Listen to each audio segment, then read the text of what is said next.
Hello. How is everyone? I am good. I am good. I am laughing from your two heads at the end. The avatars there are adorable. It's so cool. Thank you. Thank you. Carrow got the avatars for us, and I did the animation. So what's the date? What was that date? 1/1/1985 because reasons. I didn't know if it was like a secret cipher code or something. That was really cool. Thank you very much. We enjoy it, and we dance throughout the intro because it's fun. Oh, is that what we're supposed to do? Is dance? Okay, I was not aware. Only if you want to. You don't have to. It's live and jam. But ladies and gentlemen, here we are, Plot Holes and Payoffs, episode 2 with Dani, Carrow, and the legendary Beau Demayo. Don't make that face. You know you're legendary.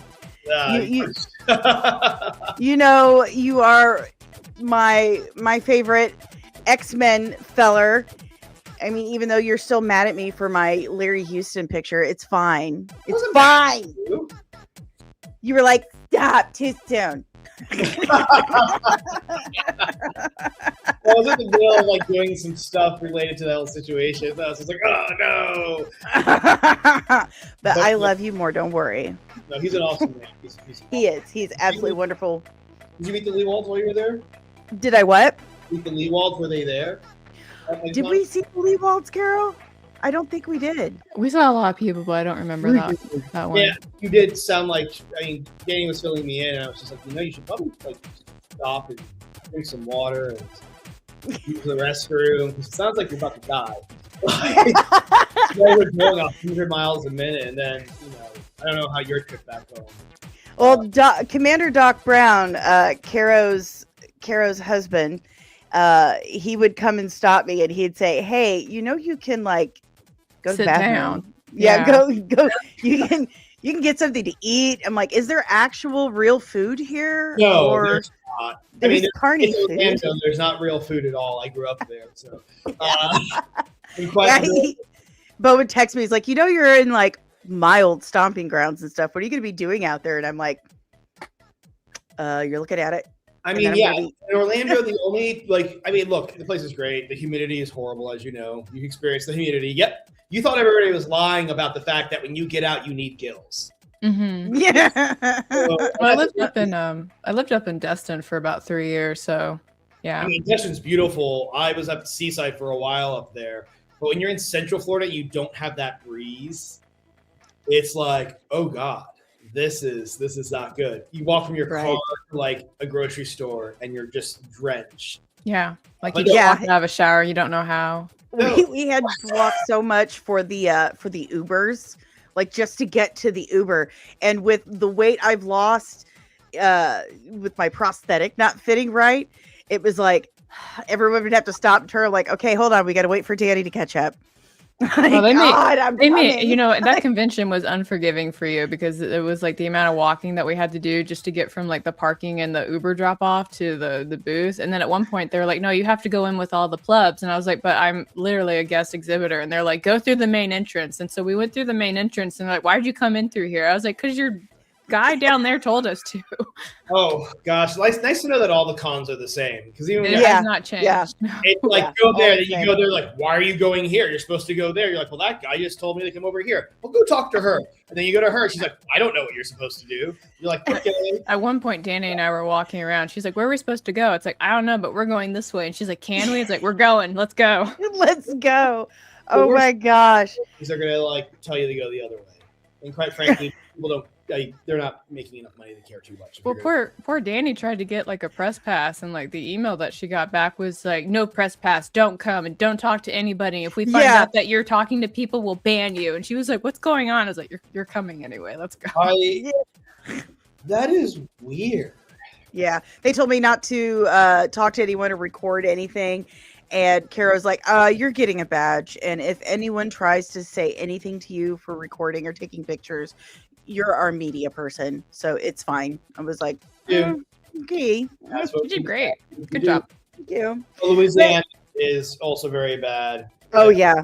But I love Louisiana. But it is a swamp, so it's also part. It is. Anyways, enough geographical geography lesson for the day. But ladies and gentlemen, make sure you follow Beau on Instagram. He's having still an issue with his Twitter. So please follow him on Instagram. He's quite prolific there. Yeah, so follow him there. Very strange. Yeah, that's been a whole thing. But I still tag you because you still have a lot of followers there that are still like waiting for you to show up. There's probably something going on there. I can't talk about too much, but yeah, it's right. It'll get back up and running. Today for our super chats, we have $2 hot takes. If you leave a $2 super chat, we will give you a hot take, and you can direct it to anyone for that one. For your $5 super chats, the hosts, we're gonna save Beau on this one. Beau doesn't have to defend something he hates, okay? I mean, if he super wants to, he can, but we're going to protect him from this. If you drop a $5 super chat, the hosts have to defend something they hate. Beau looks like he's Danny thinking taking really money. hard. Well, because what I'm doing, I'm like, what movies and TV? I was like, movie and TV. Movies and TV, and if you want to do it, you're more than welcome. Like, who are creators and directors who made movies that I hate, that are dead, Alex Kurtzman, and I won't be offended, and I won't get accused of doing something tasteless. Right. Let's see if I can find one. I will. I'm smirking because there's one I really want to say, but I know. I know. Well, it's not Marvel related. It's just a movie that like everyone loves, and I'm just like, I don't get it. It's The Boat. I know you were really upset. You're like, you like that? I can't talk to you today, Danielle. Well, I do have one that I've changed my mind on that would probably surprise people. That's that. Okay, anyways, go. Text me. Okay, so we got $2 hot takes, $5 hosts defend something they hate, and we have like a $10 we have to act out a scene from something, but Carrow doesn't think we're ready for that. I think it would be really funny if Beau joined in on that, but Beau's like, no. Okay, see, both of us are shaking our head. You're trying to be like sly and like put it in there after the fact. Okay, but we do have a, like, I think it's a, okay, I pressed the wrong button. That's my bad because I'm old. We do have a $17 or $16.99 super chat already from Willie the Monkey King from New Zealand. Greetings from New Zealand. Hi, Bizarro Randolph. He's actually American, but he's living in New Zealand, but I can't help myself. Carrow, he calls me Bizarro Grace Randolph.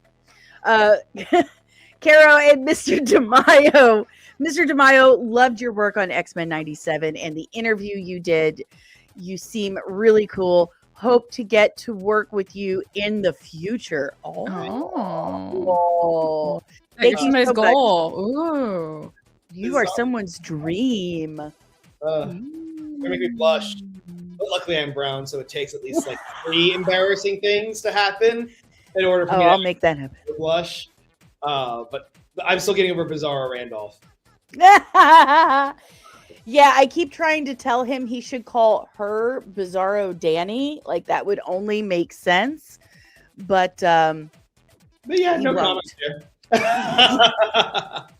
He won't. So let's see if we have any members in the chat. We got Mama Penny. Hello, Mama Penny. How are you, dear? Good morning. Any other members? We have Ensign Deranged Lunatic. Hello, Ensign Deranged Lunatic. Let's see, who else do we have? Any other members? We're a laid-back army. She was number one, man. She was number one. She was here right away. And we got Monique. Good morning, Monique. And I'm scrolling. Buenos dias, Fernando. And Kino is here. My contributing editor, Kino Reviews. We got Penny, Kino, and Deranged Lunatic are getting some packages soon. Left Eye Ego, good morning. Good morning, everyone. We got a hop and chat already. We got quite a few people in there, actually. Okay, so let's do our deep dive into scene real quick, and we can talk about why, you know what? For $5 super chat, Beau has to defend X-Men 3. X3. Why would you do that to him? Okay, I can do that. Yeah, he can do that. He'll but never we'll come talk back now. Yeah, he will. We'll talk about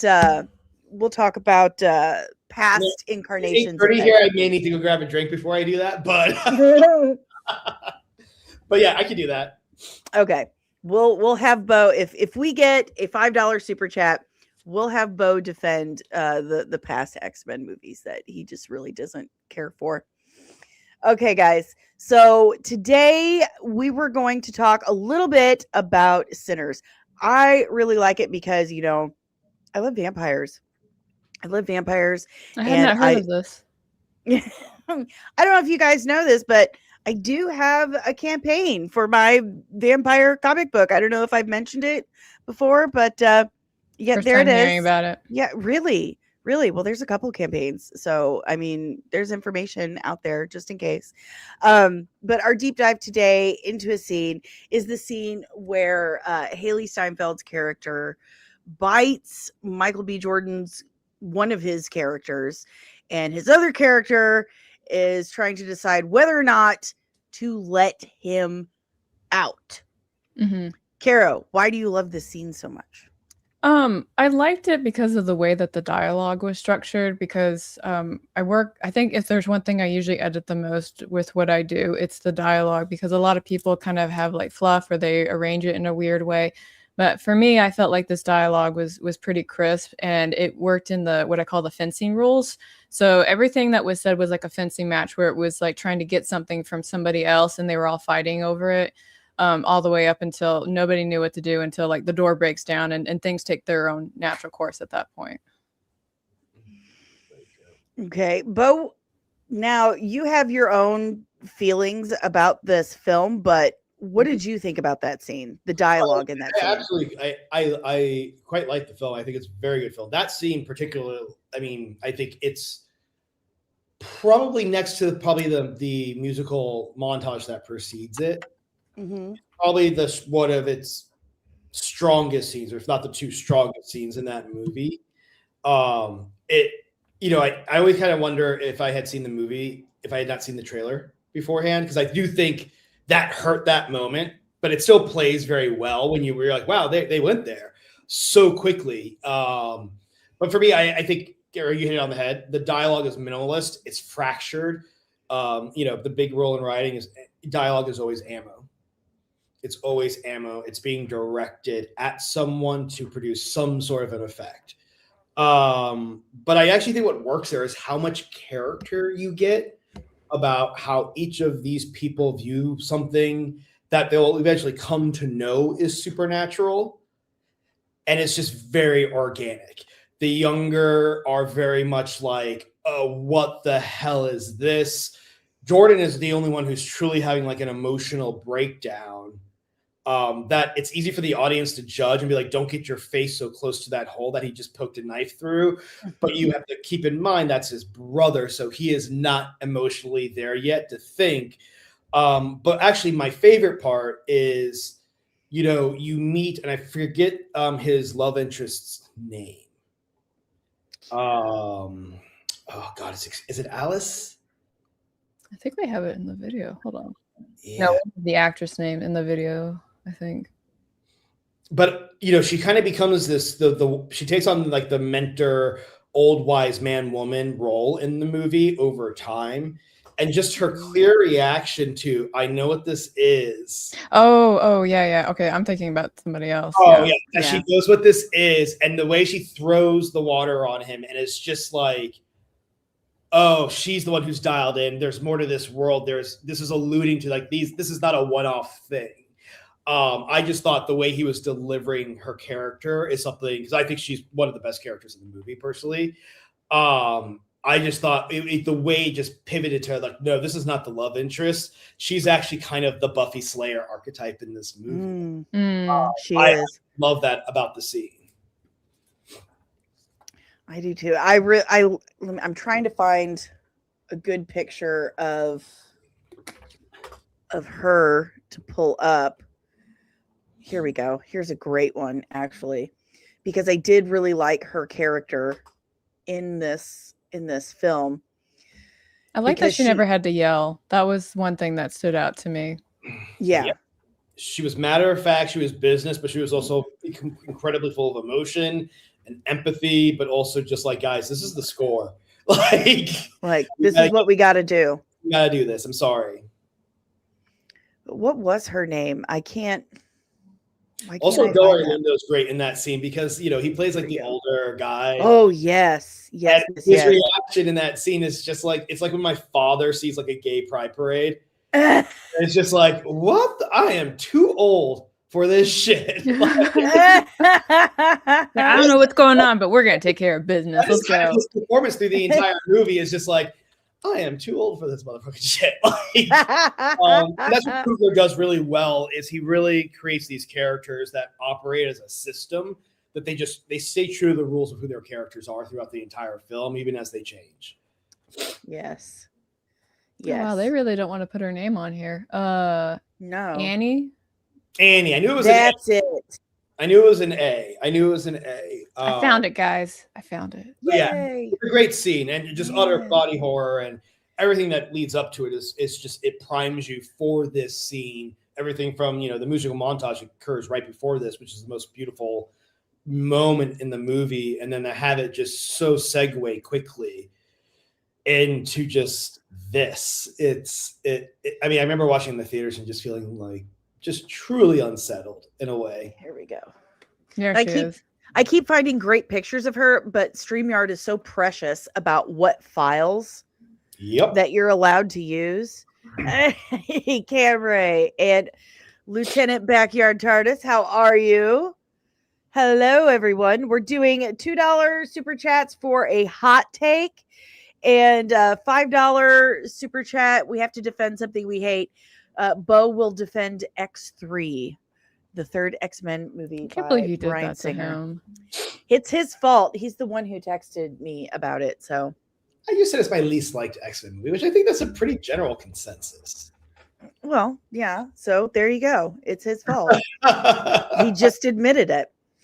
So I do really love the movie. I know that there are people out there who, you know, don't care for it. They feel that it's very similar to From Dusk Till Dawn. But I really enjoyed the melding of the African, Irish, and Native American cultures, especially through Music is Magic. That is I know personally, a very Irish, historically speaking, very Irish thing. We consider music to be very magic. I really, really loved that integration, and then how the musical montage, you know, showing how that went through the ages and how it connected everything. I thought that was beautifully done. Pardon me. But the dialogue in that scene, I'm trying to stay on track because I'm really bad about that. I just want to talk about how I liked the movie. But the dialogue there, it did feel very natural. Like, what would I say in that situation, as opposed to, okay, this is very manufactured. This is very writer's roomy. You know what I mean? Like, people sat around and made it very Hollywood. It did feel very like, this is what would have been said in this situation. It was minimalist, and it did absolutely feel like, you know, like Beau said, like the ammunition. What's also weird about that scene is when you're writing vampires, the period you're writing them in really does matter, because I would actually argue that scene would not work if it was a present day, because in present day times, I mean, we talked about this. I had to talk about this on several projects that I've worked on that were vampire related, even back on the originals. If this happens, if the three of us were hanging out and then suddenly got stuck in a bar, it would not be like, what? Like, Danny, you would be the first one who's like, guys, they're vampires. We've seen every single one of those movies. Yeah, we're ready. Like, so it's always this careful balance that you do when you write stuff, where you want a scene that everyone's confused and overwhelmed. And I think why the period piece worked for this is even at that time, Black people were not literate enough. They were reading, but they weren't reading to the scale to be familiar with vampire mythology the way that we are today, except for Annie. So it allowed that confusion not to have that thing where you're watching a horror movie and you're like, this people's like, you watch a sci-fi movie when the robot goes evil and it's in 2050 and you're like, did you guys not have Terminator in the timeline of this movie? Like, are we really debating what this thing is?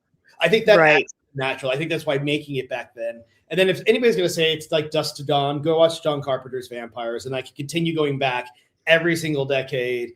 It's such a cliche thing, but I think it's Doyle or Dickens. There's nothing new under the sun. That's the Bible. Yeah. Oh, is it really? Yeah, it's the Bible. It's interesting because it's almost like saying you can't write a romance novel because somebody else wrote a romance novel. I mean, it's pretty formulaic. Two people meet, they, kind of have chemistry. They fight over something stupid like how to butter toast, and then they overcome the toast and then, get together at the end, right? And even though I could see a lot of like the inspiration that was kind of woven into the narrative, I did like the take. I think what I really liked was the atmosphere. That was what really gripped me the most. Mm-hmm. My favorite thing in the whole film, though, was the protecting of the crate in the back of the truck. Because as a prior military person, I saw that crate and I was like, I think I know what that is, because there's only one place I knew at that time that had that crate, right? Yeah. And then I was waiting for the crate to show up, and sure enough, it did. It was like it was very rewarding for me. And I don't know who's calling me, but you can screw up. All right, so you're so right. So many writers and so many creatives. I mean, I think I've talked to you about this, Dani. They want to write something new. They want to that's been done. It's like it's not about it being done. It's about having a different theme to bring to it. That is or the way you want to tell it, right? Always about your voice, and that's the hardest thing. Is like so many people, just even in life, struggle to be vulnerable. Never mind being vulnerable in a product that's going to be consumed without your guidance by thousands or millions of people. But it's just, I have a project right now I'm working on that it's very much me homaging a lot of the things that I love and that made me write. And I have moments where I'm like, oh my gosh, and it's just like, I always take it back. It's the application, the execution. And that's where, Coogler's voice as a director is very concrete and very particular. And that's what makes, I think sometimes what we're having with some movies is they're trying to be so different and so many different things that nothing gets through to you. Yeah. I think as long as they're fun and your audience is having a good time, like the critique on that front is just, they're paid to have those voices. So, and it's kind of lazy. But also, think about this. How many times do we go back and watch a TV show because they're not making that stuff today? Right. That's Firefly. Yeah, it's like, exactly. It's counterintuitive to the very thing that we're saying, which is like, oh, we do want it's myths. It's why Odyssey is going to work this year. We all know the damn story, but we want to see how Christopher Nolan is going to tackle that with his scope and da-da-da-da. And I think that's just what you always have to come back to is sometimes originality is overrated, and it's more about making it something that's more individual to you. And that by itself should make it somewhat original. But I've seen so many writers just crash on projects trying to avoid, like you're saying, the romantic comedy is such a perfect example because that formula is strict for a reason and you do not diverge from it. And the key conflict is always miscommunication at every single act break. If you come in and try to change that, you start to get a movie that people don't want to watch. Yeah. It's very interesting that you brought up romantic comedy. That's one of the examples I always use where the rules are so clear. And it's about giving different characters and a different pairing of people I never expected these people to fall in love. That's am I hearing universal fantasy tropes? Is that what I'm hearing? Universal fantasy? Yeah. That sounds like something I told you. I think it might be. Might be. So we have some super chats. We have some requests. Willie the Monkey King with $8.99. Okay, I want to see Mr. Demayo defend X3. If he's not down to do it, Dani defend Supergirl. Just kidding. Just take my money. Yeah, Dani's not allowed to complain to me about things she hasn't seen yet. That's my number one rule. And Dani doesn't do that. Yeah. Because everybody can cut a trailer. Anybody can cut, and you know this, Carrow. You can cut a horrible movie to look like the best goddamn movie in the world, and you can cut the best movie in the world, which is actually what's been happening nowadays, and cut a trailer that completely does a disservice to what that movie needed in terms of marketing. I mean, that's what they did with I keep talking about Firefly. I know we did this last episode, but that's what they did with the Firefly show. It was a great show that they did like a horrible trailer promo for it. Nobody knew what it was, and they didn't watch it. And there was like some other movie I watched, like I think it was back. This is when I first picked up on it when I was a teenager. I don't know who you people are. What is going on right now? This is very unprofessional, Mr. She's a Demayo. busy, important lady. Yeah, well, everybody knows I'm busy right now. This must be what it's like to be Eric. It was a movie about this guy that was like a programmer, and they were trying to get like one of his projects from him. But in the trailer, they made it seem like he was having like an affair with his girlfriend and stuff like that. But that actually never happened in the movie, even though they put it in the trailer. And in the trailer, the girl that was trying to get like the secret from him was actually the one that like helped him escape from the situation. And so I think that was the first time my father heard me have like this giant bitch fest in the car for like 30 minutes on the way home, because I was like, I was misled. This is not what I was promised, and blah, blah, blah. And he's like, well, did you like the movie? It's like, I did, but it's not the movie I went to see. Yeah. That's my issue.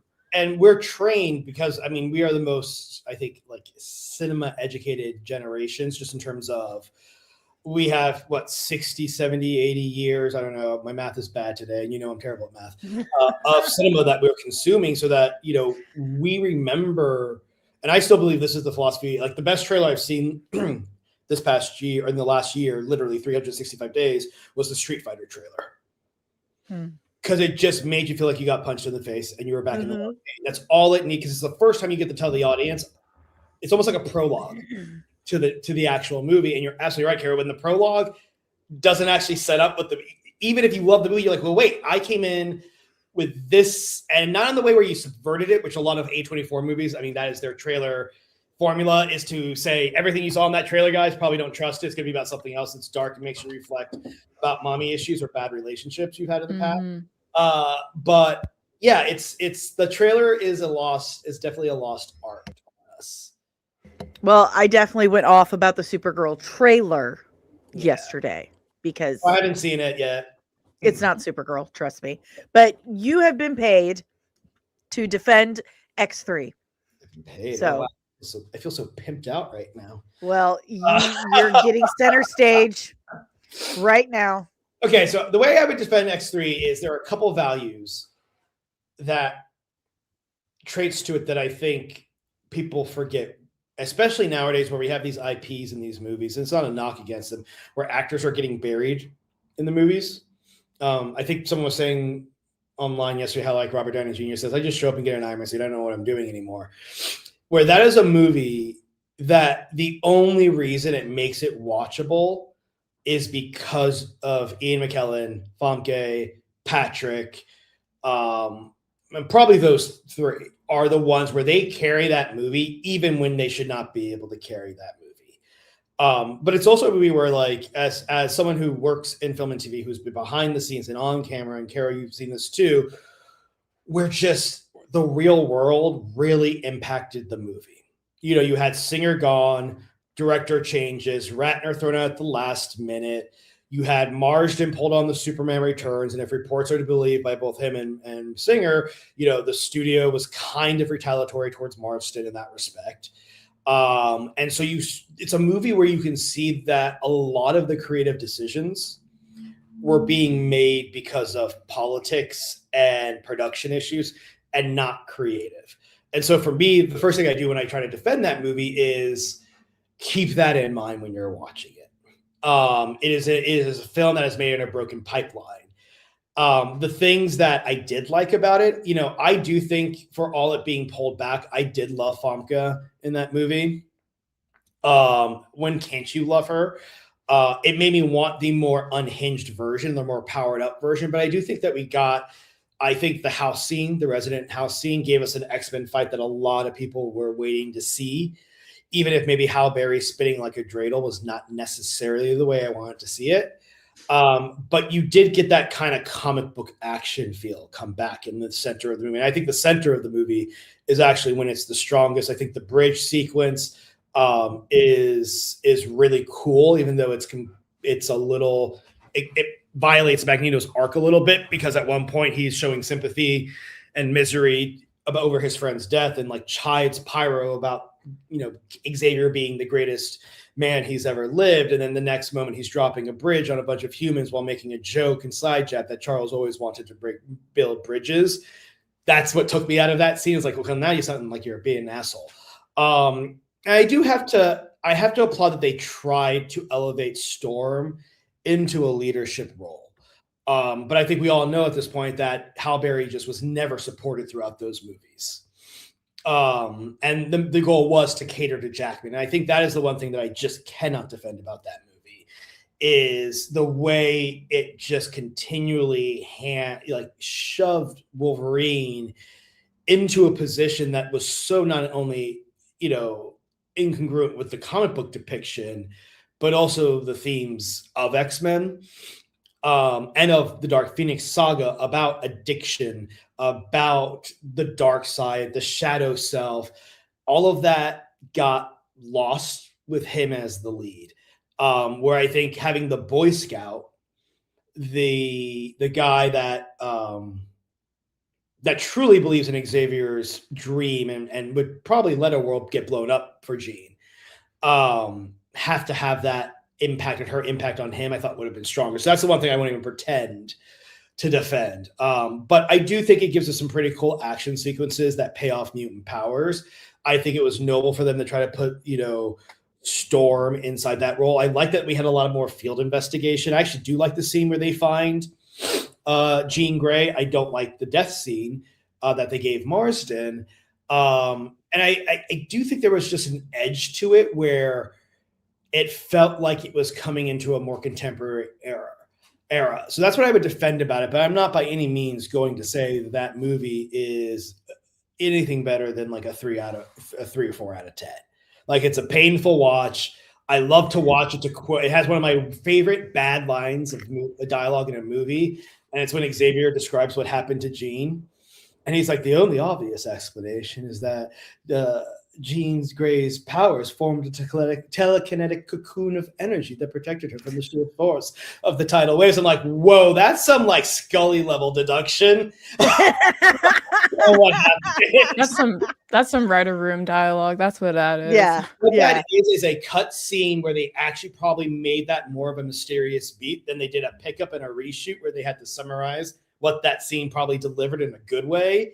And because if you notice that dialogue is also said, and you know this, Carrow, if the dialogue like that is said off screen, it was probably ADR. And so it was probably either that or it was ADR because they felt like they needed to clarify it. And it sounds exactly like what it is. Oh, that was very well much. done. Yes. Very I well tried. done. I was like, I'm defending, but it's just reminding me of everything I hate about that movie. Like, I could see that you're going that way, and then you're like, no, rebound. I have to stay on target. Stay on target. Like, it gave me time to take my allergy medicine, so thank you for that. Oh, I'm glad I could do that for you. I go take a painkiller now for having to do that. Yes. Yes.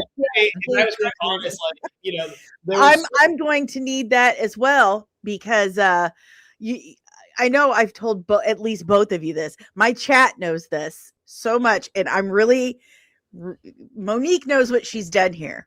This is upsetting to me. Monique has paid me $5 to defend that Henry Cavill is hot. Henry Cavill reminds me of my little brother. You can still be hot. But it's like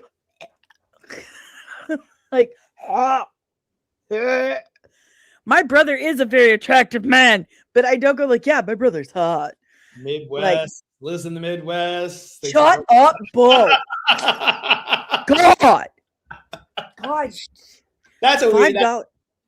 You should have just that he's hot.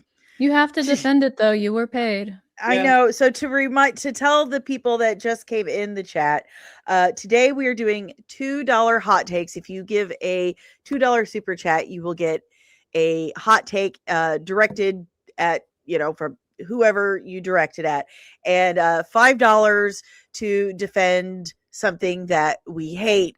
Beau has to defend the previous X-Men films by Bryan Singer. He already did. So he doesn't have to do that again.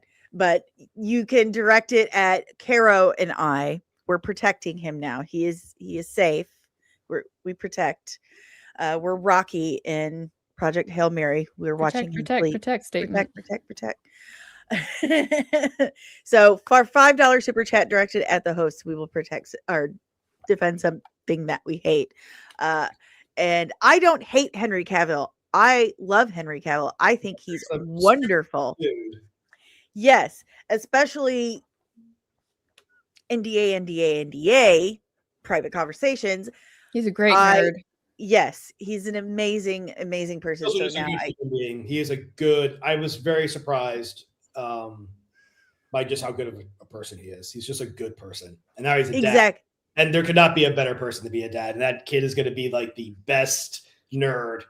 He will be the next nerd king. He is the nerd king. I remember when he was doing an interview about how he missed the call about getting Superman because he was in the middle of a World of Warcraft raid. Oh, yeah. I mean, most of our conversations on set were us talking about like video games we were playing. And I mean, Warhammer, even back then, I remember him like showing me his Warhammer journal and like trying to walk me through the mythology of Warhammer, and that the Warhammer is like One Piece. I'm sure it's great, but like, guys, I'm 43. I got to start like partitioning my time appropriately. But yeah, he is the super nerd. I love that guy. He's cool. See, I was trying to be like, Beau has told me stuff about, him and Henry, and it just makes me adore him even more as a human being, that he's just this wonderful person. Like this, he's not Hollywood at all. He's just this normal, genuine, caring individual, and I think that's absolutely phenomenal. He's passionate and he cares about the projects that he works on. Yes. I mean, you talk to him about those projects, and it's not my place, and I always told Dani I don't betray friends' trusts, right?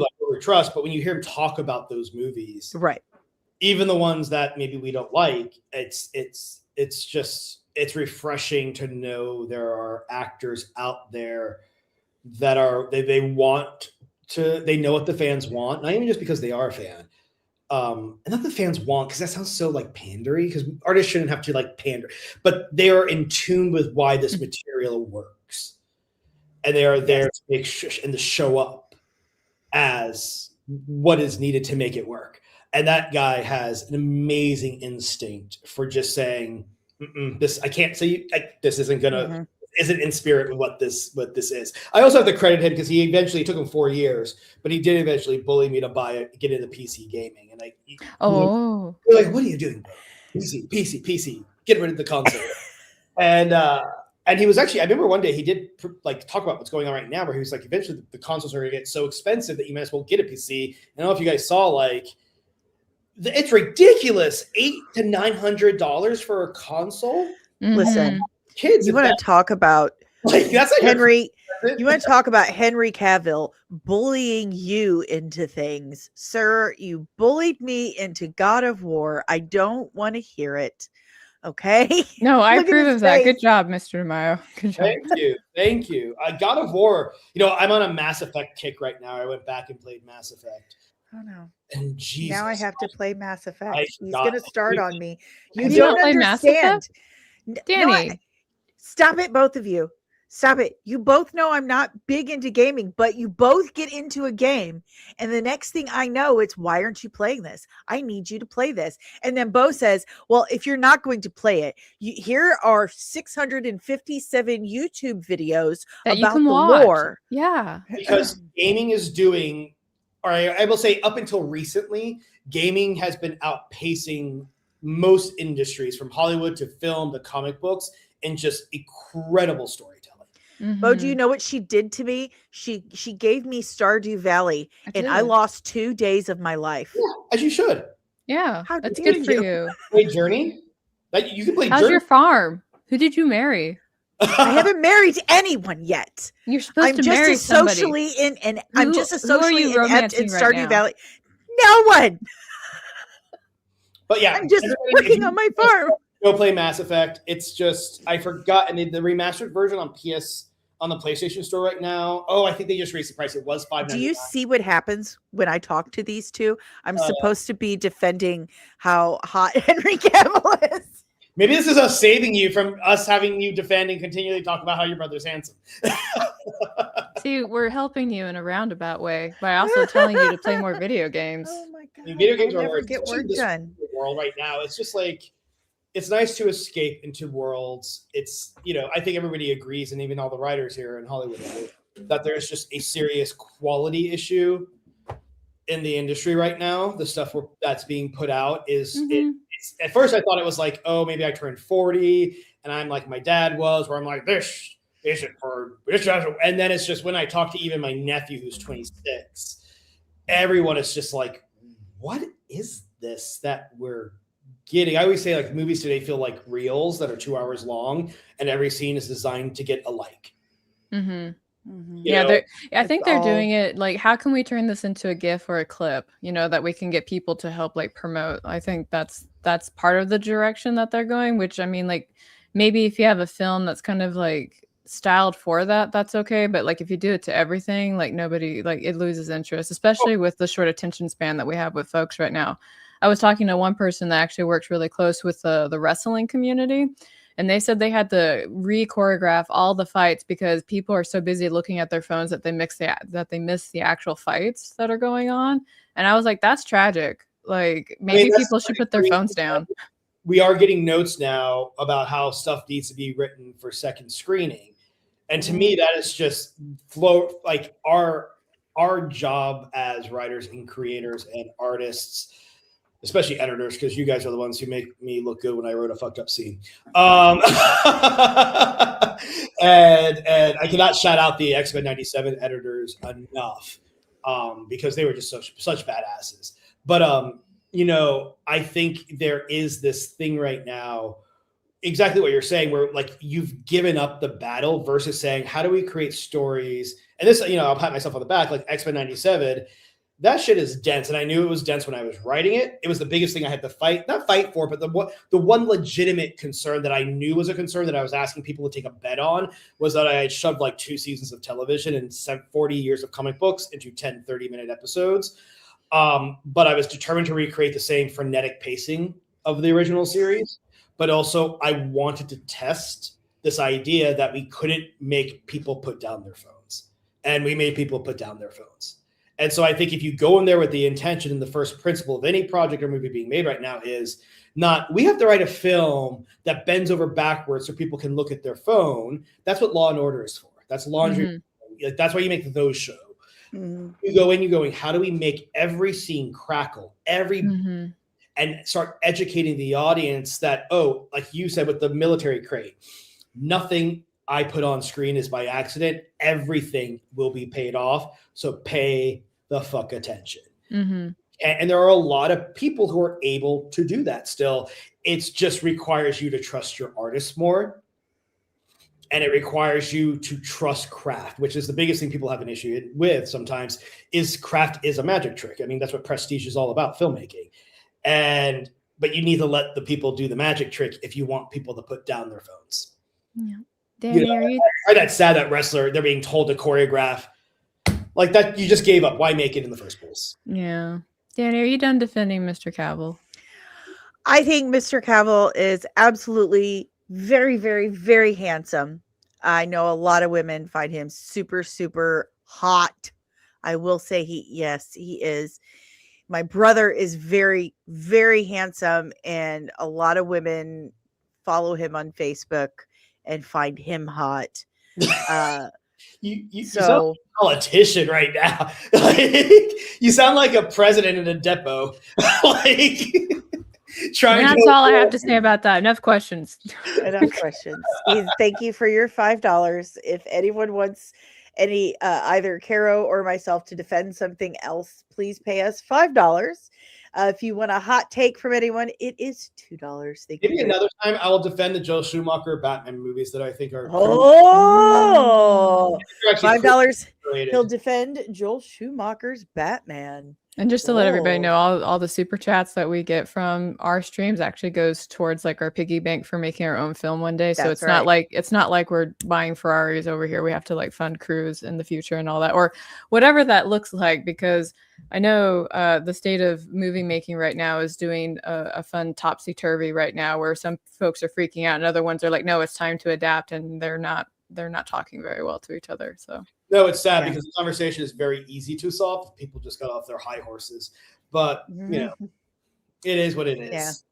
Yeah. And to further help fund our dream of making our film, we do have merch. We have our plot holes and payoffs mug.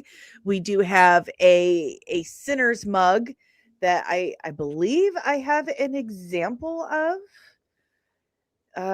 If I see this original budget was realistic until Danny was like, no, I want to do high fantasy, and I was like, oh, that changes everything. Of course I do. I mean, of course I do. It always changes. It's me. But yeah, I love fantasy. I love that stuff. It's fun. It's fascinating. It's sorry, Kino said something in the chat. That is absolutely right. What did he say? Let me look. I was looking up stuff. I will say this. Did you realize that he was actually making Adam West Batman movies as films? Everything he did clicks into place. Yeah, there you have it. Willie says, oh yeah, the PS5 here in New Zealand is $1,000. Yeah, I'm not getting one. Sorry. Yeah, it's great, but at this point I have this PC, so it's just like, why would I upgrade? Yeah, and everything at some point goes to Steam. And I think the lawsuits that people are throwing at Steam are pretty ridiculous, because it's like people just don't know how to read. It's so dumb. The one area that I do defend, why I think PC gaming, for at least for me, has become more attractive, is it's the same thing as film. These games are being rushed out the door against the developers' wishes by the distribution arms and the licensors. Look at Crimson Desert. And the good thing about PC is that, or even like Mass Effect Andromeda, whenever it was released, it was like ripped apart, but the mod community has now made that game completely playable. And that's the great thing about PC. You could have a game, community was another one, and then you give it, players get their hands on it, they start giving you mods, and they fix the game. And now 10 years later, you have a completely working game. That's never going to happen on a PC or on a console. No. I don't understand those things. That's because you choose to play video games despite us urging you. And then you're going to be in love with them. You're going to be calling me going, Beau, did you romance Kaiden or Ashley or Liara? What? Oh, no. Like, yep, that's what happens with Mass Effect, people. It gets really... You can romance people in Mass Effect? It's just even how you treat people in every NPC dialogue scene will alter your path. The world will start reacting to you differently. And it's a massive sci-fi opera that actually goes to that point where everything in Mass Effect is ripped off from something, especially this novel, Revelation Space. But the way they did it and adapted it and made it their own is so freaking cool. And it has the beautiful and wonderful Jennifer Hale voicing the female version of the main character, if you choose to be her, which is, in my opinion, not just because... obviously, if you watched X-97, I love like making badass women run around. And if you saw the Mass Effect character, actually, I'll send it to you, Dani, to send to Carrow. She looks exactly like Jean Grey. It just, and you can pick a male, and then over the 3 games, Dani, all your decisions, and there's a lot of decisions, all the choices you make at the end of a mission, who to sacrifice, colonies to sacrifice, because you're trying to, it adds up and carries over through the 3 games. And you're paid, the way the news talks about you, the way commanders and people talk about you starts to change. So no one really has I've played this now my second time. I'm having a completely different play experience. It's not just, you can make good and light choices. Yeah. And by the 3rd game, you're like, I don't know what I'm supposed to do anymore. So yeah, see, you're gonna play it now. There you go. So we're gonna get you settled on your farm, and then we're gonna have you shoot some stuff in space. It'll be great. That's great. I love it. What else do you want to talk about? I made this mug. It's a mug. You guys can get this mug on the Etsy store, on the merch store. It's I tried to make a link for it and Bitly's being annoying right now. But if you go here, that takes you to my Etsy store. It's in the video description as well. Yeah, it is. You can get this mug, and that helps support our thing to make a movie. Ta-da. Ta-da. Ta-da. Ta-da. So can I get Mass Effect on the computer? Like, do I have to? Okay, good. Yeah. Because you have no finish your farm real quick. It's okay. We'll real baby quick. Steps. There's no real quick. Yeah, there's no real quick. You just have to play more. No, I won't get work done. Get rid of this productivity mind culture. Gaming is about the journey and the experience. Like, that's why so many people, I don't know if you guys do this. This is what I had to figure out in therapy. This is how nerdy I am. Where I was always telling I was telling my therapist like 4 months ago, I was like, I never finish games. She goes, yeah, because you get sad that you have to leave the world. I was like, oh my God, you're so right. Like, I've had Ghost of Yotei right at the there's no going back moment for the last 3 months. And it's just because like I'm having so much fun. I don't want it to end. Another game you should play that you can play on your mobile, that especially if you're having like a moment as anybody who works in film or TV, which is all of us have, and you're having a panic, one of those lovely creative panic attacks, is Journey. Every Thursday. Yeah. It is one of the most beautiful games ever made, and it is one of the most meditative experiences that you could ever have while playing a game. And it's available on everything now. I have no stock in these companies. Yes. It's on the iPhone right now. It's good. You would like it.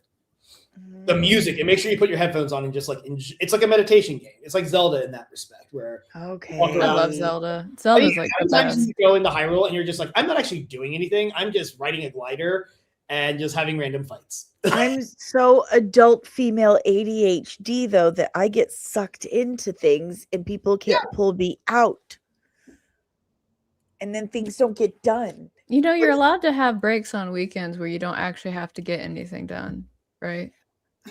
Yeah. I mean, that was my biggest thing. After X-Men, it was just like, I'm still recovering from burnout. I was so burned out. Not even just because of what everybody knows has happened. It's just that this industry does.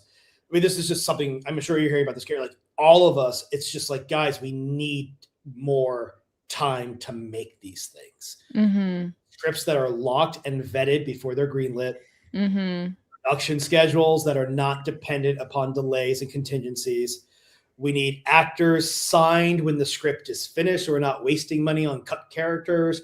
And then we need time to shoot it, and VFX and post, and this is the worst thing about post, all the delays that pre-pro and production eat up. By the time you get the post and editorial and the VFX, there is nothing left. And so then the brunt of it gets forced on people like Carrow, who don't get the extra time, and it's just like, you just got to get this. And they're the ones working literally overnight and falling asleep in their bay, trying to show cuts in Avid and your VFX teams. And that's where a lot of these things go wrong. It's because, like, why are we announcing film dates before the film is done?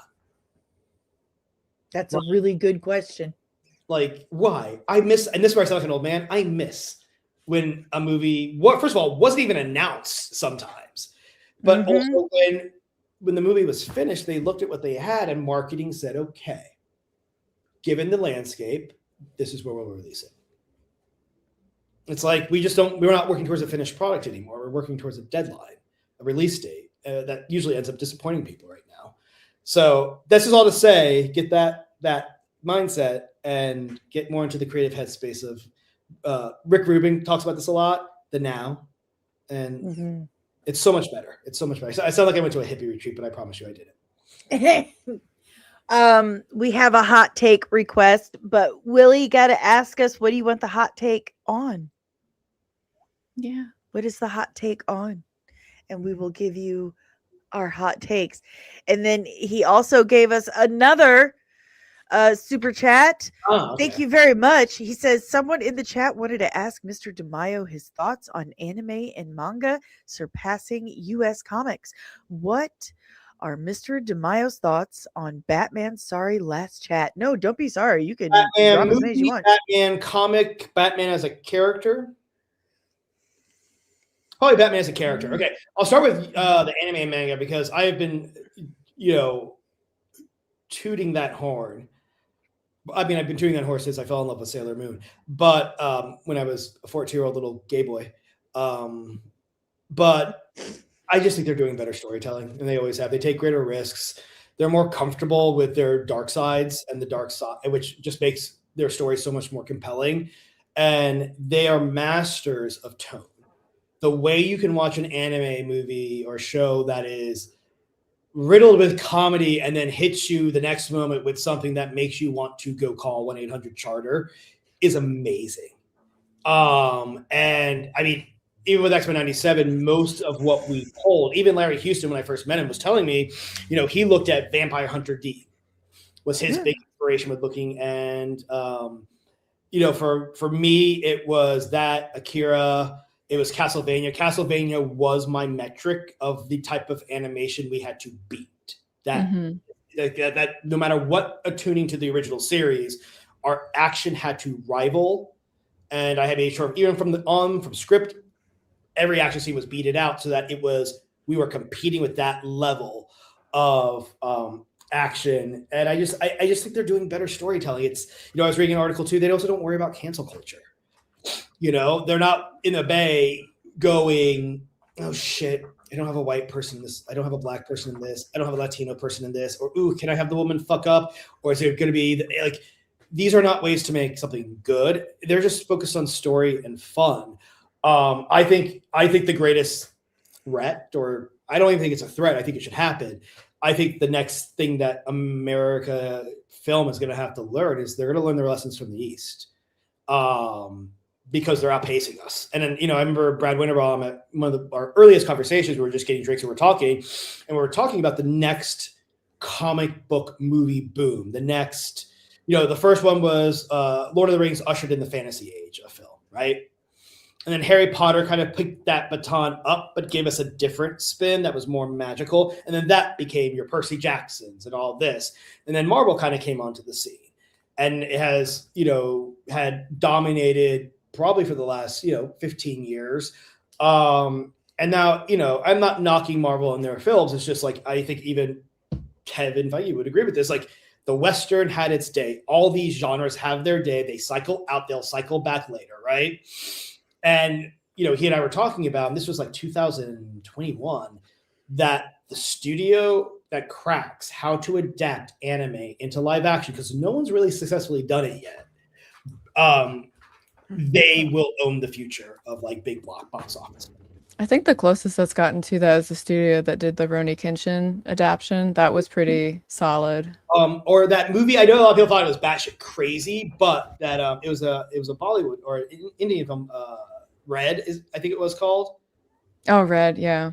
Like the action in there, you're watching like this is an anime, and like so we got the technology to do it, and I think ethical application of AI could actually help us here, if only to dissect why anime, what needs to be translated into the medium. And that's where I think we do have an ethical usage of AI is as a bridge to understanding things versus just raw creation. And I have worked on projects where AI has been used and it actually to create. And I will just tell you, it's not artists trying to it just requires more work.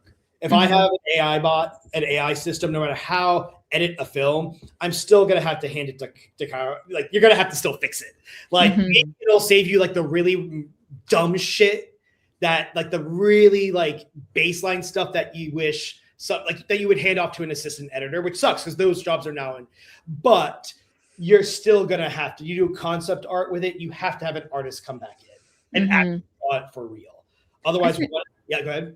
Oh, I was going to say, I think one of the good anime adaptations that went to film was actually Speed Racer, because not only did they capture like the big moments in it, but they also captured like the campiness that made it like really like endearing, where anybody else, if they tried to do it, they wouldn't have gotten that formula right, and it would have lost the entire spirit of what Speed Racer was. It's like amazing. Yes. Yeah.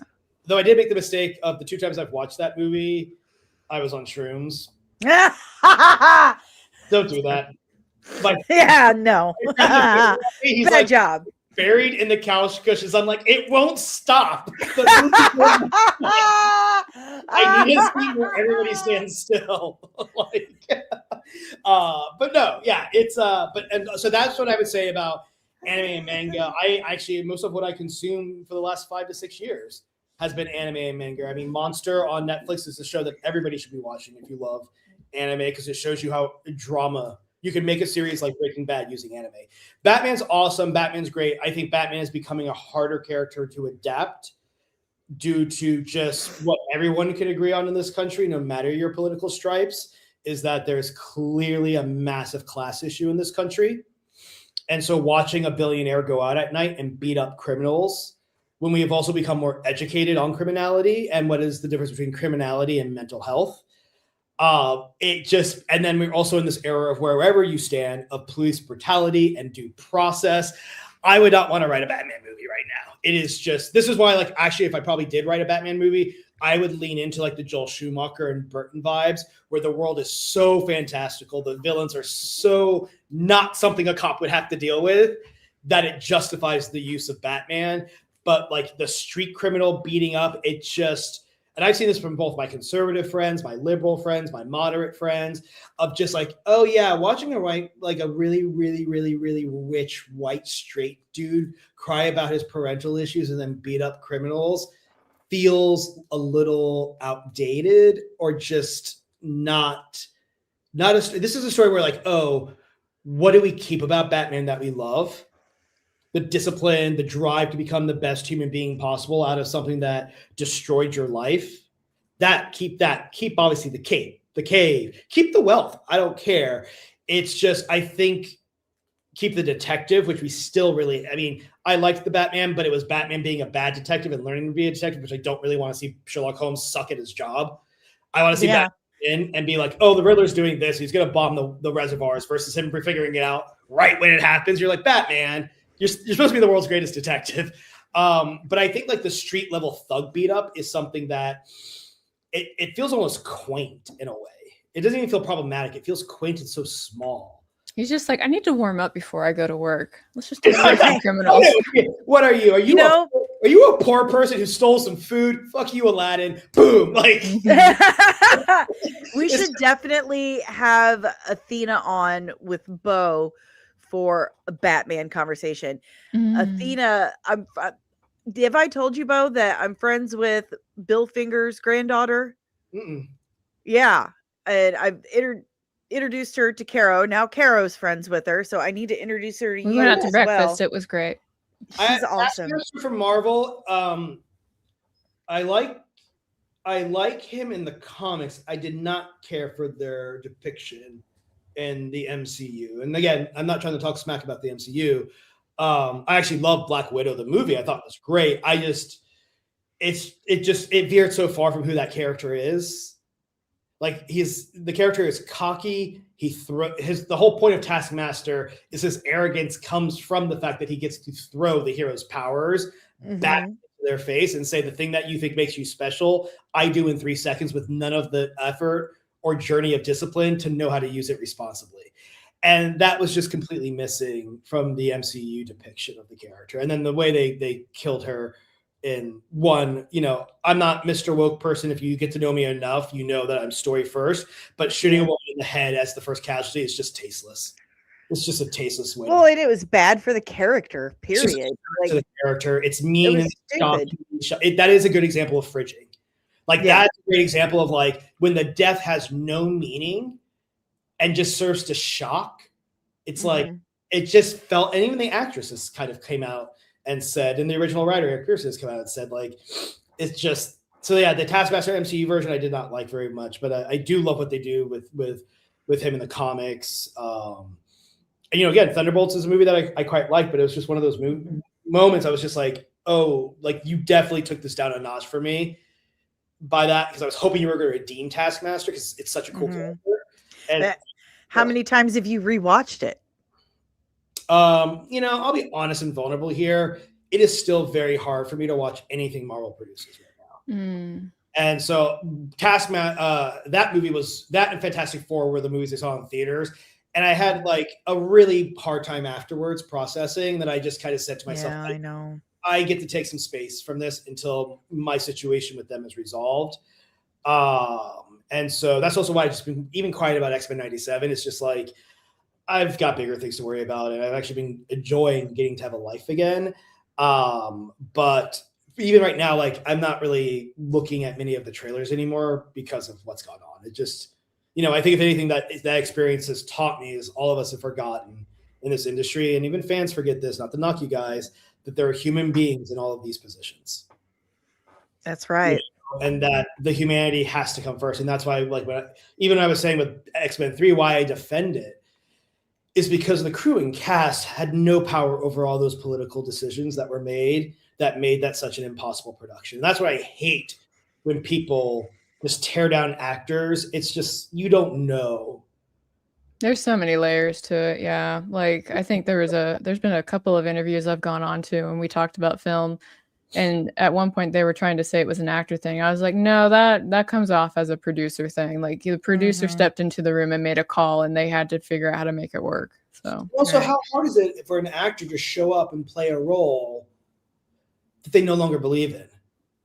Like, and anybody who's an artist, you have to believe. I think that's what all of us. I mean, I know that like my first thing that I think about when I'm writing a show is I'm going to be asking at least 75 people to come on and devote their life to this. My first job, before I even think about the audience, is to write something that inspires them. Because if they're not inspired, they're not going to do a good job. No one can work if they're not inspired. It's antithetical to art. Like, it's literally trying to swim but hating water and like not being able to swim in the first place. But hey, I'm still going to go be the lifeguard on duty today. You're going to fail. And I just wish more of the industry was focused on inspiration first and making sure that the crew is inspired. And that that if they're not, you've got a problem. And no matter how many times you tell them, it's not going to be. Actors are at the forefront of that. And I've seen so many actors just get betrayed by a promise the studio made, and then they walk in and they were promised this great role, and they're playing a thug. Mm-hmm. You know? And it's like, who wants to show up? You don't show up for that. That's like going to that. You were promised your dream job, and then they basically made you like a barista at Starbucks. No knocking that. I was a barista for 6 years at Starbucks. Still can't drink a coffee there. But I just think correct me if I'm wrong here. Like, I would imagine you find yourself just happy to work those long hours when you believe in the project and you know this is something that is good. Yeah, like no, you're absolutely right, because I already work like 40 hours a week, and then I was given a script, and they were kind of like, do you want to write this script? And I was like, motherfucker, I will work until midnight on this script. Yeah. So it's like when it's like, not to deviate and go back and forth a little bit, because I know time is precious. But one thing that I do know is that when you pair an artist up with a project that is suited to their strengths and their interests, they work a lot better on that project. So for one good example, we on Ripison released a book. It was called 7 Deadly Sinners by Chuck Dixon. It was drawn by Bob Harden. And when Chuck went to Bob about it, Bob was like, well, I just really want to draw car races in it. And Chuck immediately changed the script, added in car races, because for Bob, drawing car races is like drawing character arguments for some people, right? And he really wanted to do that. In the book, it looks amazing, no bias. But, when I had that conversation and I started talking to the person that we work for to get some of our artists, I was like, we have this story with this theme. It has these things. Who's best suited for that? And he immediately pulled up a roster of people, right? Yep. And, so putting circles with circles and squares, But this is also on the artists too. Like, I still have a wonderful mentor out here who I owe my entire career to. And something, she instilled in me from the very first day. I tried to pretend that I had my shit together when it was day 2 of me moving out here, and I had like $300 in my bank account. Was she warned me against the mistake that so many writers in Hollywood make and so many directors make, which is they think everything is for them, even if they love it. Like, I think, Dani, you asked me one time about like Spider-Man 98 and if I would want to do it. I said no. Yep. I could write a great Spider-Man cartoon, but people wouldn't like it. My voice is not appropriately suited. I remember I was on X-Men. I wanted to do a Generation. I was planning on doing a Generation X spinoff. It was like, oh yeah, I'm like, but I would never write it. That's just, I could, but there are people who are more in tune with the energy of it than I am. Considering that I also, if you watch X-Men, I tend to kill kids and put them in vats of goo. I'm not a big fan of kids. So I'm not going to write a teenage drama about. I hope his nieces and nephews aren't watching. Well, they're now over 20, so I deal with them now. But before I'm joking. But like, there are times you have to say no to a project and know that you are better. The best way to service this project is to be an advocate and the first person in the door when it premieres, no matter how much you love it. Star Wars is another thing. I'm not right for that. I'm a Star Trek guy. I am not right for Star Wars. And we saw what happens when you try to take a Star Wars lover and put them on Star Trek. And I do think those movies are great and fun for what they are, but they are missing that essential aspirational utopian tone that makes I'm doing a TNG rewatch. If anybody needs like something in addition to the antidepressants you're taking to get through the world, rewatch TNG. It is the best feel-good show. But it just reminds you that they had a different approach to the soap opera that wasn't as antagonistic and hateful. And so I think it's on us as creators to go, no, I'm not the right person for this. I would love to. Oh my gosh, it would be great for my career. But that's also what's the thing about this is gonna be great for my career. So it's like, yeah, but is it great for the project? X-Men was one of those things that I just knew. Yes, I am the person. I knew I had something to say. I had a story to say. I think I told Dani, like my first fan fiction script first one was a sequel to X-Men 1 called X-Men 2, where Bastion was the villain, and I basically used a lot of that plot. This is when I was 18. I dug out my old IBM. I used a lot of that plot for X-Men 97. Then I wrote an adaptation of Everything or Nothing, and then I wrote a Tomb Raider novel. So like, those are my things that I've just like, and I think it is important as much as it's not, and I think people say like, you have to get fans. You don't have to get fans. You don't. You have to either get someone who's a fan, which helps, but there are dangers to getting just someone who's a fan. But you just have to get someone who is literate in the source material and who, if they're given the project, they're going to go, I need at least 3 months to watch everything and read everything about this project before I even pitch you what we're doing. Otherwise, you have no business. And that's why fans are a great shortcut to that, because we usually don't have 3 months to let a writer just sit and do that. But a little of this onus is on us as writers to look at projects that would be great for our career, but that our voices are not suited for. Because then what happens, the material just gets twisted. It's an ego project. And that isn't like me. It just becomes a project driven by ego and not the source material. So that's my rant on that. I'm very passionate about that topic because I have turned down things that I was like, fuck. But I just also know in the end too, those projects also end up hurting the person's career because it doesn't get that core fan base. That's what I was going to say. Like if you're not the right person for that project, chances are it's not going to turn out good and it will hurt your career. If that's the only reason why you're doing it, that's not the reason you should be doing it. Nope. And that's the thing, like, I would love, like, Spider-Man's the perfect example of a character that I'm just like, I have no business other than in, sneaking, and I snuck that cameo in. Probably something that got me in trouble in retrospect because there's a lot of, there's a lot of, like, rights or issues with Spider-Man. But, like, that's the most, I knew I wanted to end Spider-Man 98's and just say, like, hey, he found her. And that's all I wanted to say, but I have no business writing I write about identity and trauma and dark sides and aspirations, and Spider-Man has some of that, but it's a character that I love, but I don't connect to the way that I do with like Daredevil or X-Men or Steve Rogers. I don't even connect to Black Panther because I have a hard time with regal king characters. I'm such a counterculture nut that instantly anything I'm like, oh, well, you're the monarchy? Oh, you cannot be trusted. Like, you have to be, okay, Hydra, we need to break this shit up. Like, I'm all Black power, but like, this is a monarchy. I don't care the shape or color or the faith. We got to take it down. Like, so I do think it's a big problem that we're also facing. It's a clusterfuck of things. It's like life. If you deny things in your life long enough, they pile up, but eventually, and that's what makes this so hard and why everyone's screaming and being so toxic right now to each other is everybody is right and everybody is literally wrong. Yes. Everybody has a point they're right about, and then everyone has a point that they're wrong about. And no one is willing to sit down and go, yeah, so we all kind of fucked this up. And I will actually put this out to you guys. I still don't get why fans show up for some of these things that they say they're hating. I think part of it is because there's some glimmer of hope that we think that maybe this time it will be different. So we're kind of like abused spouses going back to the abuser. Yep. That is, in my experience, how fan bases are sometimes spoken about behind closed doors, not directly like that, but this idea that, well, they're going to come whether they like it or not. They're going to. And so like the thing I've been telling people is just like, I don't mean to be that guy, but like, at least for me, I just got to the point where it's not like, oh, more. I'm just like, why am I giving these people my money? Like, because they just keep on doing it, because as long as these movies make money, nothing is going to change. And so that's where I think the onus is on fans to kind of, they are the tastemakers. At the end of the day, fans are actually the gatekeepers. The audience is actually the ultimate gatekeeper that none of us can outrun.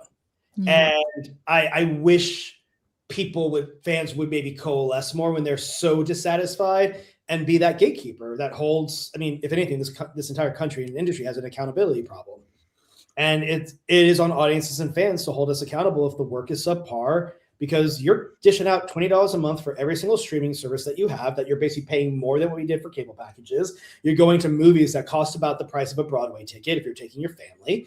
Like, I'm shocked that more people aren't in the streets just saying, like, we're done. We're watching. I mean, and then there are people who are like, we're just going to watch anime or BBC projection. You know, like, it's not just that, Beau. The Nielsen reports have come out. People are watching us on YouTube more than they're watching anything else. YouTube is the big thing that the industry doesn't want to talk about, which is that YouTube is outpacing and streaming numbers, anything. It's because it's interactive, because the audience can actually talk and get a response from us versus being ignored by the big media. Or, which was the case on certain projects I worked on, you know, you're just given these very restrictive talking points, which something I like to give myself credit about, as I think most people who've met me or have seen me speak, even before the Marvel stuff, knew that I was probably a little too blunt. And but I'd rather be offensive and be authentic rather than be like a person who's clearly memorized every bullet point the media packet gave them. And so that also it undermines an emotional connection between creators and artists and filmmakers. Is essentially a community project, you know? And when you have creators and artists and even actors who, like, I tell people all the time, never trust anything an actor says about the project. Yeah. Not that they're lying to you, but they're giving very strict guidelines. The NDAs are enforced. You know, when you hear the person, I just saw the new Batman movie and it's the best Batman movie ever. No, and it's not malicious on their part. It's just the way the game. It's their job. It's the politics of it all. Yeah. What you need to look at is, if your movie is consistently still making millions of dollars, but not making as millions as last year, simple economics, people. You run a restaurant. If you're making less money the last 2 years than you made the previous 5 years, your company's in trouble. You change. And I think some people in the industry, and there are a lot of great producers, and let me say a lot of great executives that are finally getting into positions, not to win, but to start battling these wars and say there needs to be a change here if you want this industry to continue. I wish people were kinder to writers, because I think you would be surprised how many writers are either fed up and leaving the industry to do self-financing, or are really putting their jobs and careers on the lines, both behind and in public, to raise awareness that there is something very wrong going on. Look at the Euphoria composer. That was not an accident. He is just another in many, many creatives who have finally just started saying, this is not ethical anymore. We're actually abusing audiences. Well, the one thing about writers is they get blamed when the film is terrible, but directors get praised when the film does well.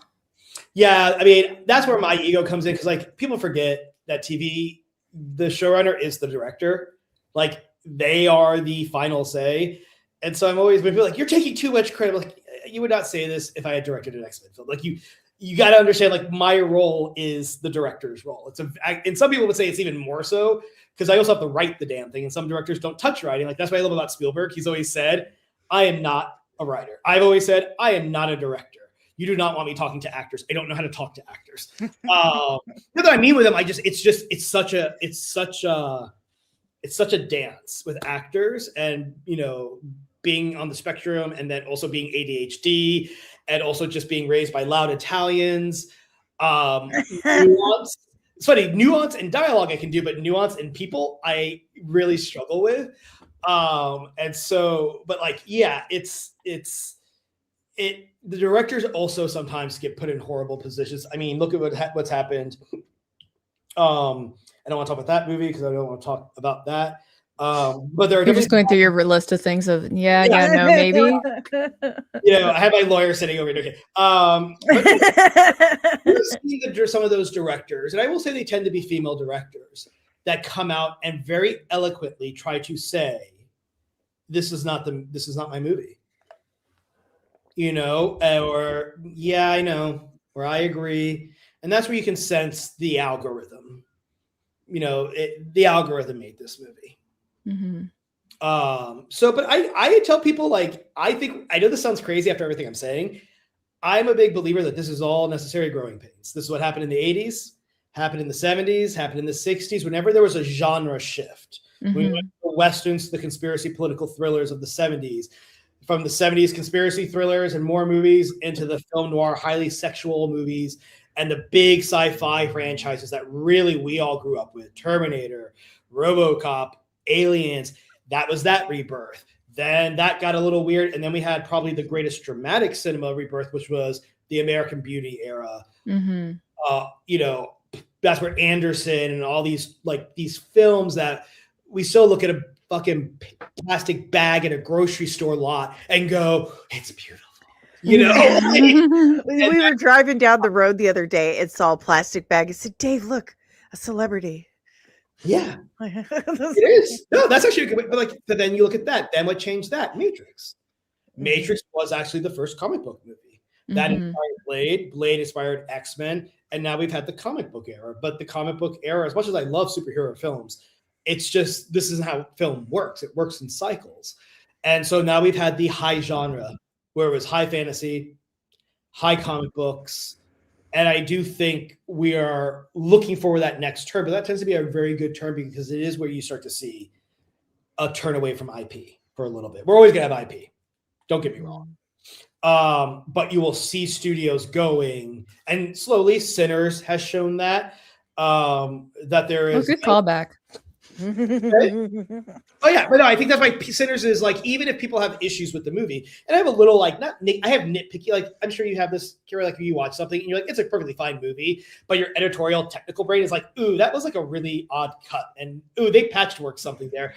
Yeah, and you just have to put it to the side and know, like, no one wants to hear you talk about that shit. You went to school for it and not like, or maybe self-taught. A lot of people nowadays, which I think is awesome. Again, another advantage of AI is there are people who are amazing voices, amazing visions, and amazing stories to tell, but they don't have the access to the tools or the network of writers or editors that can help you refine your craft, or at least teach you or point you, like, or go on to ChatGPT and say, like, hey, I want to learn how to write this. Give me books.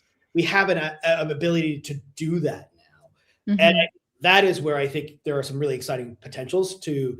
I am for anything. Yeah, exactly. I am for anything that expands access to art. I will say that. But I'm not a huge fan. She's showing all the books that I have forced her to read the last year. But yeah, I kind of went on a tangent there. But it's just very strange where this industry is. All to say, I do think there's hope, and I do think there's hope that will actually benefit a lot of the writers that people want to see content from, because they will no longer write it as content. It will be art again. And that's what we are doing right now. We are getting content, not art, not films. And everybody knows it. And so nothing here I say should be controversial, because I'm not saying anything that anybody else has been saying, both in the industry. I mean, if you lived it here, you would actually, there is a depression in the city right now that everyone feels about the film industry, and a disappointment.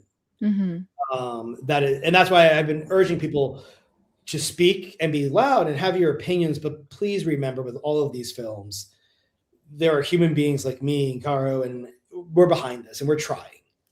And even studios, they're trying. But when everything's so politically charged right now, they're scared. So it's a really difficult time. But this is also the times where art tends to flourish. But there's going to be a little bit of a growing pains period, and we're seeing it.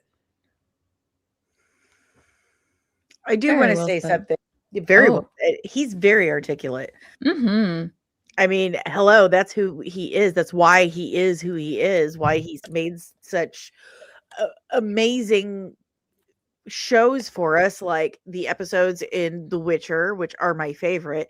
No one has been able to speak how I feel about myself as a disabled woman as this gay black man here. But this just goes to like, I'm not going to sit here and be like, ooh. So it's like, I just do like, it's because I don't really think I'm that smart that I'm like so obsessed with doing homework. I also like my film degree was like my third degree was my master's. All my other degrees were history. So I'm a guy who like my danger when I'm writing. That's something we talked about too. Stuck in a research book and getting stuck in a research mode because I love reading a history book and that's why I love Picard. He is my captain next to Janeway, who is also a history fan. But I just am a big believer of doing the homework. So like even with that episode, I mean, I loved Witcher, and there's no better homework for writing a TV show than getting to play the character in an open world. Like what resource to have, But when it came to Yen and her being I'll use the term hunchback. I forgot the term medically off the top of my head. So well, this I just want to be specific. The episode we're talking about is Yen and her disfigurement and getting an opportunity to be beautiful and really facing how she felt about herself. And the way you wrote that episode and her speaking about that really spoke to me. I'm like, how the fuck does Beau know these things? I mean, how does he know? How is he in my head? And we didn't even know each other yet. Well, I have two sisters who suffer from chronic disabilities that are invisible. So I grown up with that. But the way I accessed it, there's one line that she says, because when I got assigned that episode, I was excited because it was the Striga episode. But I was terrified of this Yen episode because here we have a disabled woman who's going to make a curse, betray all her friends, and just to become hot and beautiful and seduce men. And, the simplest solution, the solution that maybe the easiest would have been, just change the story and make it less problematic. But then that violates who Yen is. And that beauty eventually in both the games and the books, she begins to realize is trapping her and has actually become a shield that's made her completely unable to be intimate in any circumstance until she really meets Ciri. Because she's never really intimate with Geralt. Their relationship is incredibly toxic through the books. But for me, it came from the idea, this is very true in gay communities. Anybody who knows gay friends or who are gay men and gay women, probably more gay men in this respect, struggle heavily with body dysmorphia. And so I remember I realized I had the key to that episode when I was laying around and I was thinking about like, how do we do this? And I came up with that line that Tisea says to her, that there's not a person in the world that doesn't look in the mirror and see some deformity. And it was like, if I just always use that as my North Star for this episode, then the audience will understand that I'm neither approving or disagreeing. I'm just talking about a natural human feeling that we all feel ugly sometimes. We all readjust to light in a Zoom. We all put on a hat because we're afraid that our hair doesn't look good or that we're starting to bald. We all have these tics that we will not talk about with people. These little insecurities that we have that we would want to fix. And then I merged that with this thing in the gay community that comes up that I always find to be a ridiculous debate of if there was a cure for homosexuality, would you take it? And my position with all things medical is it's that person's choice. But who are you to tell somebody who was born a way that causes them to incur harm because of who they are, how they should feel about changing it? Right. And the big moment on Witcher, because it did become an issue, is the question came, everybody thinks hunchbacks, it's just you look ugly. No, it's actually a neurological thing. It's physically painful. It's physically painful. So for us to sit here and write anything that tells them you should, that is virtue signaling and just. Thank you so much for saying that. Those were my parameters for why. It's why I fought very hard that Xavier stands up in the astral plane, because that was a big discussion. And so, we had to meet with sensitivity at Disney to talk about this decision. I hate that that's a department, the sensitivity department. I worked, not to go off on a tangent, but I worked for a publisher. Yeah, and with this publisher I was working with, they're like, yeah, we're going to have to put your book through a sensitivity reader. It's like, well, I can save you a lot of time and tell you they're going to be very offended, which is the intention of the book. And it's like, oh, I don't know if we can go through with that. And I was like, well, good talking to you, right? I love sensitivity groups, because I will say I'm actually very good at like finding the loophole, and because I know why. I trust my instincts, I really do, and I knew why I was doing it. I wasn't doing it to be ableist. And so we're in this meeting, and part of being a showrunner, if anybody's going to get into that position, is you have to manage upwards. So for me to make my argument for why I did it directly is never going to work, because they've already decided that this is a problematic element and that I'm not disabled, which is also a presumption. But I always understand that, because as you know, invisible disabilities, how would they know? Especially when you learn to be full functional. And so they brought 3 people in for me to talk to. 2 had been born with a neurological disability. And then the other one was a paraplegic who lost his legs, I believe, in a car crash, if I remember correctly. And so the 2 individuals who were born with an invisible disability were very much, this is offensive. It's horrible representation to have him standing in the astral plane and all this stuff. And so, but like after 15 minutes, I noticed the gentleman who was paraplegic was being quiet. And he was trying to like chime in, and they were kind of shutting him out. And so I just asked him one question. I go, how do you dream? He goes, I'm always standing up. I was like, yes, why? He's like, because I lost my legs. And that was my point. Xavier lost the legs. The irony of the man who runs around saying everybody should accept who they are, when he is in his mind, he does not accept it, his disability. He still sees himself as someone who has the one guy in a wheelchair. You be quiet. Like watch episode 6. It's not accidental that Lalandra says teachers are good, but they have to let their students walk on their own. No one takes it into account. It's one of the reasons that I believe their relationship, in my mind, when I wrote it, their relationship was crumbling. He was not only realizing like, oh my gosh, I'm marrying an imperialist. What the fuck am I doing? Who told me I'm going to educate the people they conquer. But I also think subconsciously what I was trying to do there with, I think it's 3 times you hear people make references to his legs, and that or use idioms and common phrases like walk in footsteps, walk here, blah, blah, blah, blah, that he is triggered by, even if he doesn't realize it or not, that it makes him realize this is not a healthy relationship for me. I need to go back to my people. And that's where I said, like, there's a way to do representation. And at that, we relayed her back, and they were like, oh, we get what you were going for. And that was a story just for people who are disabled. That was not written for people who are not, but every disabled person I've ever spoken to has said, oh, we thought what you did there with him standing there, and like, he still hasn't. I'm like, yeah, he hasn't accepted it, and I think in their continuity, it's not Lucifer who takes his legs. It may be Magneto, or maybe it is Lucifer loosely. I think they stuck to the comic book. Anyway, he lost his legs, so of course he's going to dream, because it was a moral injury as well as a physical injury. So going back to I just think people need to do their research, and that's why I do welcome the sensitivity things, because challenge. I want to I have no problem being challenged. It's just usually if you operate from a good place. And that was a place where there was a guy who didn't feel heard, and as someone who has lost a leg, it really upsets me when I get told by virtue signalers that, I shouldn't want to have my leg back or want a world where that could be fixed or cured. I should just be happy the way I am. Like, listen, I accept the way I am, but there's nothing wrong with me being hopeful for a world one day where this could be a thing of the past, because this is extremely painful. It is very difficult to deal with.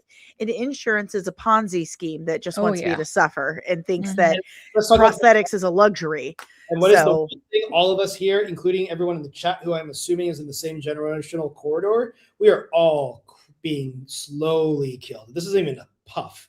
We are all being slowly killed by chronic stress. Yeah. And you want to see what dealing with an insurance company on a long-standing medical condition will cause you? Money issues and chronic stress of feeling invisible. Like it's a serious thing. So disability is one of those things that like, but then here you go. Here's a place where I fucked up. I've never really told this story because it's so embarrassing. So I had always wanted Xavier and Magneto to be in those statues when you go into Genosha, because the plan is, you look at the final frame of episode 5, we actually even that area, like them sitting in the living room watching the TV, that was anybody on 2001, that was every family on 9/11. And then if you cut back, you see the 2 shattered statues, and we had them framed almost exactly like the Twin Towers.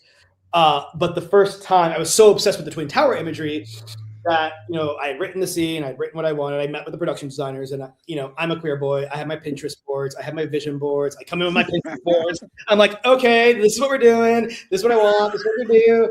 And they're just like, wow, you are like, yeah, you're gay. How extra. And I was so obsessed with this. And so when we get there, we get the first cut back of animation back. It looks great. And then I hired a new crew member, and they're watching. They're like, this is so awesome. And they told me this, and they go, Beau, Xavier is standing in his statue. I was like, holy fuck!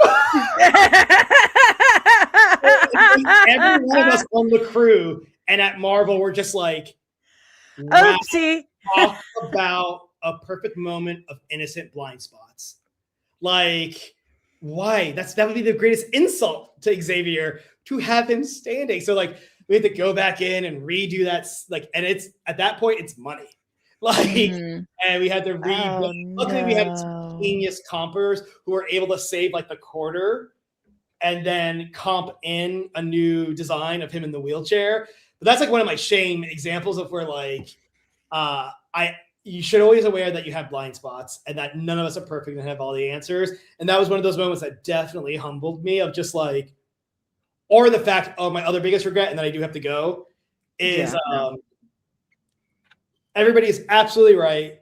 Storm does just sit there completely held by Bastion when she should be flying the fuck out of everybody. But at that point, frankly, we were all so goddamn tired. If you watch episode 10, it is a 2-hour X-Men movie shoved into 45 minutes. We were on death's door. All the other shenanigans were also really driving us. And so all of us missed it. And like, we discussed putting an inhibitor collar on her. But then I was like, we would like to honor the trauma of that, returning her to her neutralization state. So it's just one of those things that I braced myself for. But I will absolutely concede to all fans, that was a fuck up on our part. Well, Beau, thank you so much for joining us on our second episode of Plot Holes and Payoffs. We hope you can come back again sometime. Let's do a Batman Forever Defend, or even Batman Around, but I'll go for the hard one. We'll do because even most people agree like Batman Forever has some good stuff in it, including Chris O'Donnell in the laundry room scene. But I think Batman and Robin, and just the way they did Batgirl. Oh, that poor thing. I think we all agree. But again, I will tell you, Uma Thurman saves that movie. She's pretty great. When she came out of that monkey suit, like when I get married, I've told all my friends, that is how I'll walk. I get to find a man who's going to be okay with me walking down the aisle in a big pink gorilla suit being carried by Conan lookalikes. And then I get dropped at the altar, and then I will slowly take the gorilla suit off. And there was like a weird pink metaphor because I'm black, so it's kind of racist. And then we'll get married. Listen, if I don't get an invite to that wedding, I'm going to call you crying. Everyone was like, yeah, we see why Marvel didn't like you. This is why this guy got fired. I'll take a picture. I'll just, I'll take a picture. All right, guys. We're going to get to so take care. Thanks for being here. Bye, guys. Bye. Well, thank you for hanging out with us today, guys. Thank you so much for the super chats. Make sure that you get your own Plot Holes and Payoffs mug. And of course, the Sinners mug. That's the link that it gave me. Bitly was giving me a hard time this morning. It's in the video description, guys. Don't worry. The video description. And oh my gosh, what's this? Is that comic book called Veiled Legacy? I think it's got vampires in it. I think it does. And weaponized prosthetic leg, like that's super cool. You guys should check that out. That's so cool. You guys should check it out. Yeah. Yeah. I think it's edited by Carrow Brown with art by Evan Scale. I think. Yeah. That's what I heard. Yeah. I'm pretty sure I'm writing it. Are you? Yeah. When I'm not playing video games, apparently. You should play a video game. I should play a video game. All right, guys, we're out. Have a wonderful rest of the day. I'll be back tomorrow with your daily dose of dork, and Carrow and I will be back with a plot holes and payoff episode of just the two of us. Just the two of us building castles in the sky. I thought we were bitching about a movie. Yeah, we're bitching about a movie. We're bitching about Poor Things. Ugh. Yeah. Danny told me I have to watch it so we could talk about it. So it was her idea. I don't even want to talk about it, but she's like, "Oh, if you hate it, we're talking about it." Well, I think at least one stream a month should be us like really diving into something that we don't like and explaining articulately why we don't like it. It's awful. That's my gift to you. It's awful. All right, guys. Using my education and GRE vocabulary to say this is a bad movie. This is bad. It's bad. All right. We're out, guys. Have a great day. We'll see you in the next one.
Yeah.